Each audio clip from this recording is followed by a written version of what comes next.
পরীক্ষার্থী বন্ধুরা, বাংলা প্রথম পত্রের গদ্য অংশের নৈবেতিক সাজেশন এবং উত্তর থাকবে এখন। এটা সকল বোর্ডের জন্য। এবার মানব কল্যাণ লিখেছেন আবুল ফজল।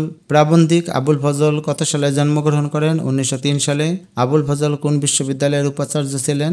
চট্টগ্রাম বিশ্ববিদ্যালয়। ছাত্র জীবনে আবুল ফজল কোন আন্দোলনের সাথে যুক্ত ছিলেন?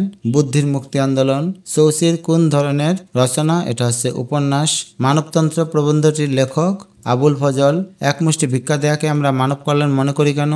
উপলব্ধিহীনতার কারণে। কোন বিষয়টি আমাদের সাধারণত উপলব্ধি করা হয় না? এটি হচ্ছে মানব মর্যাদাকে ক্ষুণ্ণ করার। মনুষ্যত্ব আর মানব মর্যাদার দিক থেকে অনুগ্রহকারী আর অনুগ্রহীতের মধ্যে পার্থক্য কেমন? আকাশ পাতাল। উপরের হাত বলতে কাকে বোঝানো হয়েছে? দাতাকে। নবী ভিক্ষুককে কি দিয়েছিলেন? কুড়াল দিয়েছিলেন। মানব কল্যাণ প্রবন্ধটি লেখকের কোন গ্রন্থ থেকে নেওয়া হয়েছে? মানবতন্ত্র। মানব কল্যাণ প্রবন্ধটি কত সালে রচিত হয়? 1972 সালে। ভিক্ষা গ্রহণকারী দীনতা কোথায় প্রতিফলিত হয়? সর্ব অবয়বে। মানব কল্যাণের প্রধান অন্তরায় কোনটি? বিচ্ছিন্ন মানব চেতনা। একমুষ্টি ভিক্ষা দেওয়ার মাধ্যমে কোনটি ক্ষুণ্ণ হয়? মর্যাদাবোধ। মানব মর্যাদাবোধ। কোনটি আবুল ফজলের রচিত উপন্যাস? রাঙা প্রভাত। মানব কল্যাণ প্রবন্ধ অনুসারে সত্যিকারের মানব কল্যাণ হলো মহৎ চিন্তা ভাবনার ফসল এবং গভীর মূল্যবোধের উৎসরণ। 1 এবং 3। মানব কল্যাণ হলো দান খয়রাত করা, স্বাবলম্বনের পথ দেখানো, মানুষের মর্যাদা বৃদ্ধি করা। এটা হচ্ছে শুধু 2 নম্বর। খ নম্বর হবে উত্তর।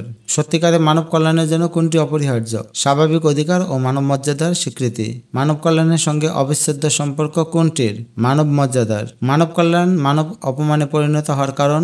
মানব মর্যাদার অস্বীকৃতি। উপরের হাত সবসময় নিচের হাত থেকে শ্রেষ্ঠ, কথাটি কে বলেছেন? হযরত মুহাম্মদ সাল্লাল্লাহু আলাইহি ওয়াসাল্লাম।